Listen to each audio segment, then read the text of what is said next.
Pengadilan Negeri Surabaya kembali menggelar sidang lanjutan perkara dugaan tindak pidana penipuan dan penggelapan proyek pengiriman logistik milik PT Angkasa Pura Cargo dengan kerugian ditaksir mencapai 4,8 miliar. Terdakwa, Thomas Bambang Jatmiko Budi Santoso, duduk di kursi pesakitan. Dalam sidang yang berlangsung pekan Deng Jaksa Penuntut Umum Estik Dila Rahmawati menghadirkan saksi Gautsil Madani, Direktur Utama PT APK, sebagai saksi kunci. Dalam keterangannya, Gautsil menjelaskan bahwa proyek tersebut dijalankan sesuai 3 surat perintah kerja yang ditandatangani pada Desember tahun 2023. Tim kami bekerja berdasarkan surat perintah kerja, pertama ditandatangani tanggal 2 Desember senilai 1,6 miliar, dilanjutkan SPK kedua dan ketiga di bulan yang sama masing-masing senilai 1,2 miliar, ungkap Gautsil di hadapan majelis hakim. Meski pelaksanaan proyek tidak menemui kendala teknis, masalah muncul saat pencairan pembayaran menggunakan cek.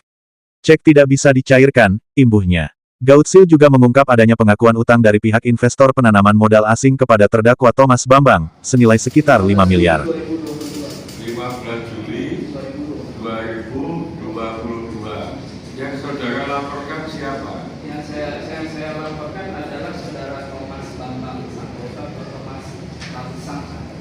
Thomas Bambang Santoso. Yang bertiga ini?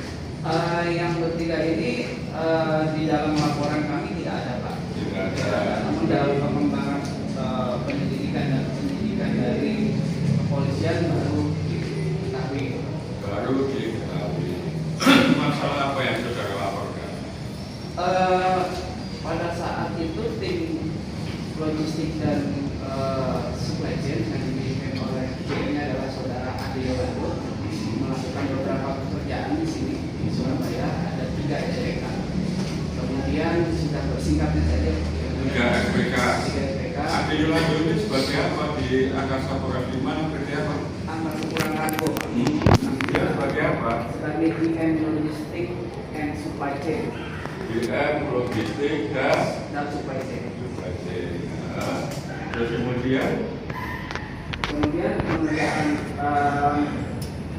mereka dari dan Atika menyampaikan untuk melakukan beberapa pekerjaan untuk dikeluarkan SPK.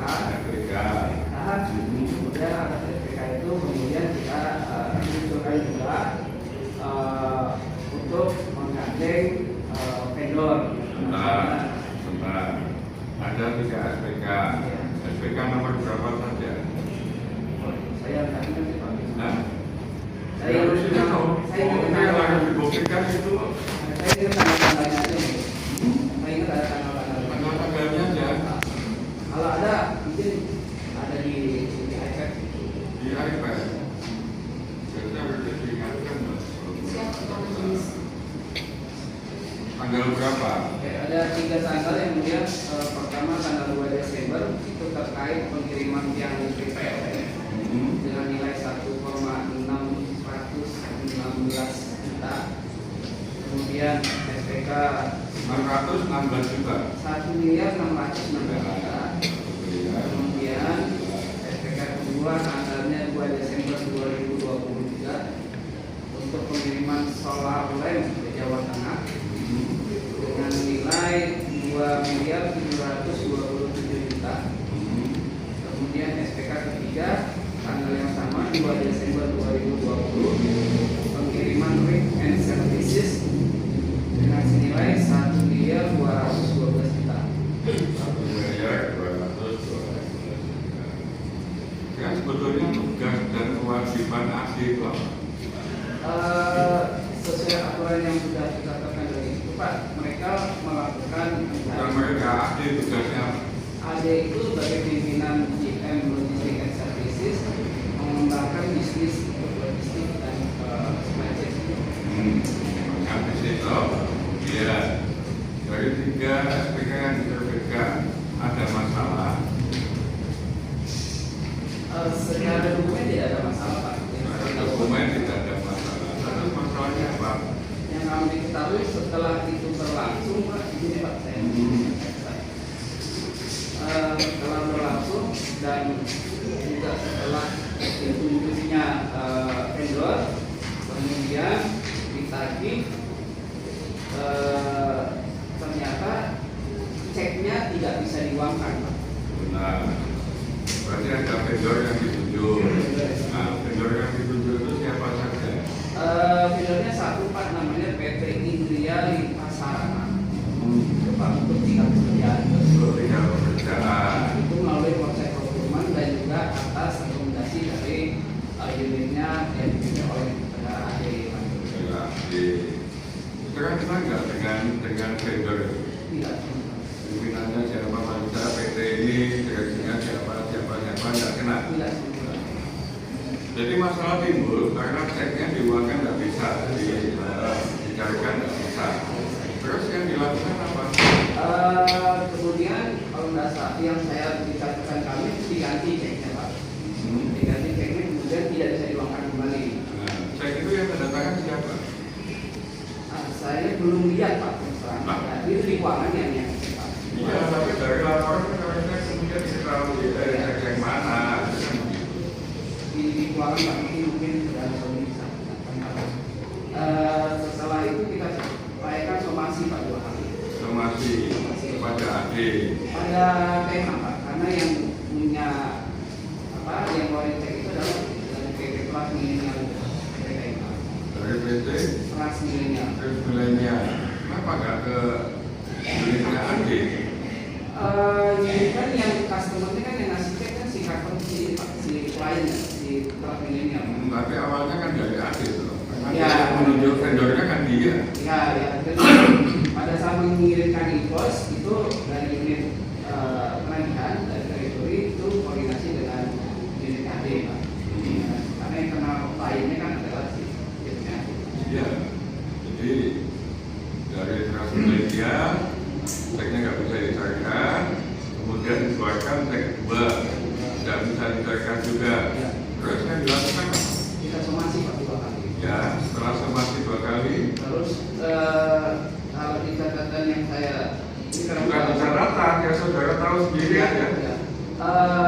Kemudian kalau nggak salah ada surat pengakuan utang Pak dari PMA yang dikatakan oleh saudara Thomas. Yang ditandatangani saudara Thomas, surat pengakuan utang. Sebesar berapa? Saya lupa Pak angka. Lupa. Kalau lupa angkanya berarti nggak ada kerugian. Jadi kan kalau dari Ini total masalah utamanya kan karena ada kerugian, karena dia tidak dibayar. Kalau tidak dibayar, lupa kan berarti nggak ada kerugian. totalnya Pak kalau dari nilai yang tadi kami sebutkan itu kurang lebih di angka 5 miliar. Kurang lebih 5 miliar. Kurang lebih 5 miliar. Pastinya tidak tahu. Yang tahu pastinya siapa? Tim keuangan. Tim keuangan. Oke. Sudah lanjut dulu saya. Sementara menurut Nugraha Setiawan, selaku kuasa hukum menegaskan bahwa kliennya tidak melakukan penggelapan sebagaimana dakwaan jaksa. Ia memastikan proyek logistik tersebut benar-benar dilaksanakan. Kami akan menunjukkan bahwa proyek itu benar-benar ada dan sudah diselesaikan. Yang satu memang belum dikerjakan karena batas waktu sudah habis. Namun menurut keterangan klien kami, proyek tersebut sudah diselesaikan sendiri oleh Pak Thomas, ujar Nugraha. Pak Thomas ini tadi mengatakan dari saksi bahwa ini proyek fiktif dari audit, namun bertentangan dengan keterangan terdakwa bahwa ini ada, bukan fiktif. Pendapat jenengan, menurut jenengan apa? Nanti kita lakukan pembuktian. Jadi kita akan menunjukkan bahwa proyek itu benar-benar ada dan diselesaikan oleh proyek itu ada semua Pak ya? Berarti ada semua ya Pak ya? Jadi tinggal satu proyek aja yang belum karena tenggang waktunya sudah habis. Belum dikerjakan atau sudah beberapa persen sudah dikerjakan? Yang satu proyek yang belum dikerjakan. Belum dikerjakan. Yang lain sudah dikerjakan oleh Pak Thomas. Menurut keterangan dari klien kami bahwa proyek itu ada dan sudah diselesaikan sendiri oleh Pak Thomas. Berarti ada 3 proyek, yang 2 selesai, yang 1 masih belum ini. Itu ada bukti-bukti semua ya Pak ya? Pada saat kita bisa mengajukan bukti-bukti itu kita ajukan. Pak terkait cek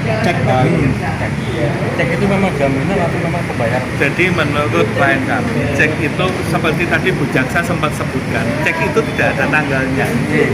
Berarti cek itu kan bukan alat pembayaran, masih bukti pelaksanaan proyek.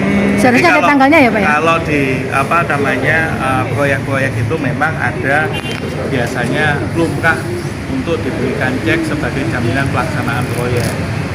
Nah, apakah cek yang dimasukkan, yang 3 cek itu adalah cek sebagai jaminan pelaksanaan proyek atau cek yang dipakai untuk pembayaran, kan gitu kan. Nah sekarang kita tanya kembali, ini kan agak janggal, ada namanya PT ILS yang sampai dengan hari ini tidak ada di persidangan bersama 3 orang itu. Harusnya dana Angkasa Pura Cargo ini kan masuknya bukan ke Pak Thomas, bukan ke PT TMS juga. Transmilenial itu juga tidak terima dana itu. Terimanya adalah dana itu ditransfer ke ILS. Harusnya direkturnya ILS ditanya dong, dana ini kemana saja? Kalau tadi dari keterangan pihaknya Pak Gosil itu kan dia nggak tahu.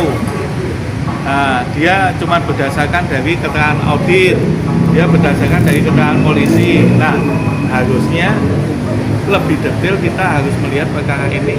Aliran dana ini kemana? Dari pihak Angkasa Pura Cargo diserahkan ke ILS. ILS ini siapa?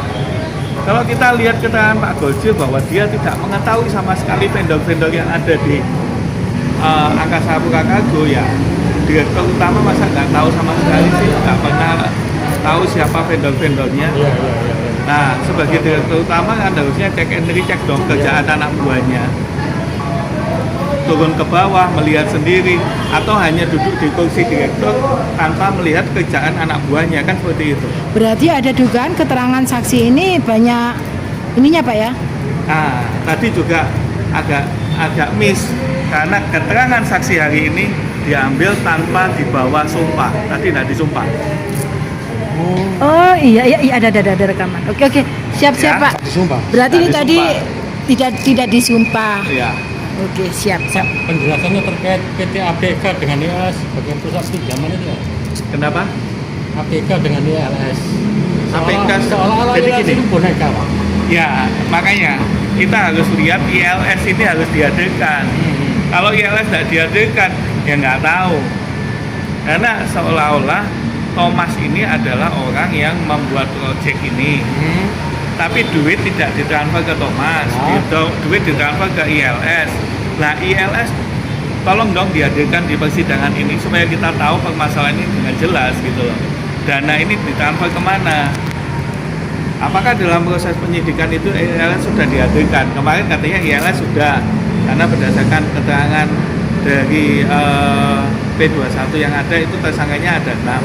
Tapi kan supaya jelas permasalahan ini, meskipun berkasnya terpisah, ILS dihadirkan untuk membuat perkara ini lebih terang. Gitu aja. Jadi ILS itu bukan rekayasanya Pak Thomas ya? ILS kita nggak kenal. Nggak kenal. Pak Thomas nggak kenal ILS. Cuma dalam ILS perkara yang ini menunjuk adalah lewat rekrutmen yang dibuat, rekrutmen yang dibuat oleh Angkasa Pura Cargo. Oke. Ya. Siap. Jadi kan ada ini pemberi pekerjaan, ini vendor. Tidak saling terkait antara dua orang ini. Seharusnya saling terkait Pak ya. Ya, enggak. Balik lagi yang menunjuk vendor ini kan Bro.